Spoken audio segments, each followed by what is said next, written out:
I want to talk about my favorite politician of all time is Robert F. Kennedy Jr. It's Robert F. Kennedy, not Jr. Robert F. Kennedy, Little and Freudian you, slip there. yeah, and you made a video called "The Greatest President We Never Had." I Mm. loved this video, and I just want to know, like, why do you say that? For the people that haven't seen that video, why is Robert F. Kennedy the greatest president we never had? Oh, okay. I think Robert F. Kennedy is the greatest president we never had because, okay, if you look at Robert Kennedy's life, I think something that we undervalue a lot in politics is pragmatism, right? The ability to change your mind. And I don't mean like if someone, like I don't know, like Tulsi Gabbard suddenly, like she was a Bernie Sanders Democrat, then 4 years later she's in the Trump cabinet, right? Like that seems opportunistic to me. That doesn't seem like a genuine change in ideology. But Robert F. Kennedy, like this guy goes from being a McCarthyite sort of like hound dog, like he's this attack dog rather, not hound dog. He's this vicious, brutal kind of like anti-communist crusader. He doesn't necessarily have that much ideology. He is very much just like committed to his family, committed to kind of maintaining the Kennedy name.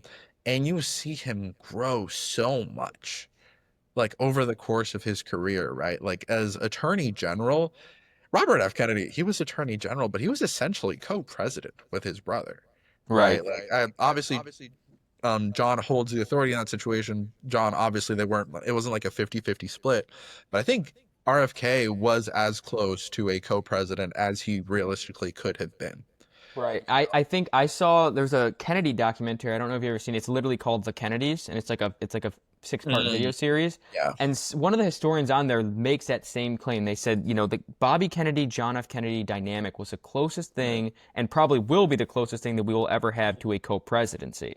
Yeah, and well, see, and that's so incredible because I think if Robert F. Kennedy became president in, say, 1964, if Kennedy hadn't died, or I think in a world where JFK doesn't die, an RFK presidency looks completely different, Mhm. right? Like, I think the fact that after JFK dies, Robert Kennedy, for the first time in his life, is just completely lost, right? Like, he goes on this extensive sort of like journey within himself that's so fascinating. Like I've always been gripped by the images of him in like the Mississippi Delta, Mhm. right? And he's talking about how he's been like he's been to Israel and he's been to Africa and he's seen like suffering like beyond comprehension in other countries. But then he goes to see like Black Americans living in the Mississippi Delta in the 1960s, and he's just it's the worst suffering he's ever seen in his life, like in his own backyard. And he's like, we didn't do anything about this, like while JFK was in office. Like, Mhm. we didn't do anything to help these people. And that sort of sense of empathy, like, he genuinely, after JFK dies, there's like such a complete transformation in him. And it's fascinating the kind of like contradictions within him, the ability to be like both ruthless and empathetic, right? Like these are two Bobbies that were constantly both at war with each other, as people would say. Like there's an inherent contradiction there, but I think they also complemented each other, right? Like he was just an incredibly intense person in whatever he did, and I think that capacity for empathy and that sort of like political effectiveness, like so much of that 1960 campaign is Bobby. So Right. much of that 1960 campaign is Bobby. Talk about like an incredible political mind. I think he would have had a really hard time being president in 68, right? Like I think he comes Do into you think he would have beat Nixon if he would have gotten the nomination? I think he does. I think he beats Nixon.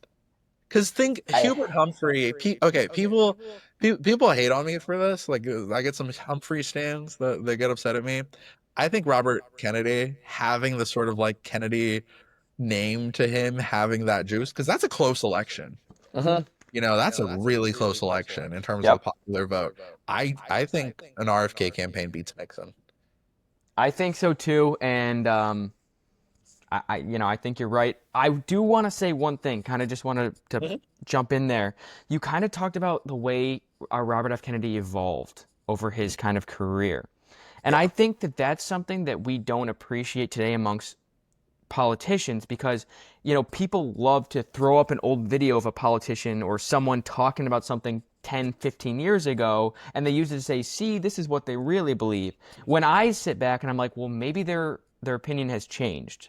Yeah. And I kind of struggle with that. And I think Bobby Kennedy's the perfect example because he was like a, strong anti-communist, a bull in a china shop a little bit, going after the mob and everything. Then he turned out to be this gentle, idealist unifier that was trying to unite working class people and African Americans in the country and, really unite everyone on all different fronts, being anti war and all of that stuff. So, what do you kind of have to say about that in terms of changing over time in your career? Like, how does that relate to today?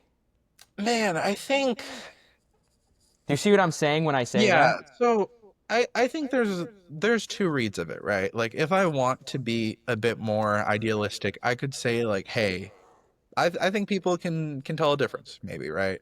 Like if you're Robert F. Kennedy and you clearly went through this like very public, painful event that like sort of reshaped you, right? Like you went from being the guy that wiretapped Martin Luther King to suddenly like talking about how like Lyndon Johnson hasn't gone far enough on civil rights. Uh-huh. Like that's a crazy transformation, but it's one that's fairly believable. Yeah. But if you look at something like Kamala Harris, for example, like someone who was perceived as an unauthentic politician, she runs as much more progressive in the 2020 primary, despite having been like a tough on crime prosecutor in California. And then once she joins the Biden campaign, she moderates her position. She's not for Medicare for all anymore. She's not for like a $15 minimum wage, or she might have been. I might be messing that detail up. But then she's running in 2024 and the Trump campaign pulls out like, hey, you were supporting like free sex changes for immigrants in prison, right? And it's like I remember I saw that and I was like, hey, what did they just make up? Where did they pull that from? That was actually a thing she signed on to when she was running Yeah. for president, Yep. right? It's this sort of like eagerness to kind of go wherever the wind blows, right? Like what's Kamala Harris was her actual opinion on immigration? Is it what she was saying in 2020 when immigration was more popular, or is it what she Okay. was saying in 2024 when immigration was less popular? Are people going to believe that there was a genuine ideological change there? Like, did you actually just react to new information, or are you just going with whatever is going to be more popular? So it's a matter of things there. I think it's funny. Bernie Sanders, and I'm someone who actually has quite liked Bernie for most of the time that I've been into politics. People always like there's that clip of Joe Rogan endorsing him, and he's like, Bernie's been incredibly consistent. He's been saying the same thing for 40 years. As much as I like Bernie, I don't know if that's a good thing that you've just been saying the same thing for 40 years. Sure. I kind of would want you to come up with some more stuff and be able to be a little more pragmatic in your thinking that way. Though you can look at Bernie Sanders defending gay marriage on the floor of the House of Representatives in the 1990s. That's super Yep. admirable, Yep. right? Like, so I think it really just matters the way in which people's minds are changing. Right. I love that because that makes a lot of sense. And I think that's a good way to put it, right? You can kind of tell if a politician is being genuine in what they're talking about, if they've truly changed their beliefs, right? Like, in one of your videos, like Nixon compares Bobby Kennedy to a Jesuit priest, I 16th think. century Jesuit priest, Yeah, yeah. and so he was like a passionate person, and I think that that really shows. Like Bobby Kennedy was authentic in his shifting of his, political ideology. Where it's like you kind of touched on maybe Kamala Harris or any. I mean, it's not just for her; it's any politician that's kind of changing their stances just to win the election, right? They're coming back a little bit more to the middle to win the general. They're going a little bit more left or right to win their party vote. So I love the way you just framed that. I think that that makes a lot of sense, and you're absolutely right. Like if someone's genuinely changed their positions. Mhm.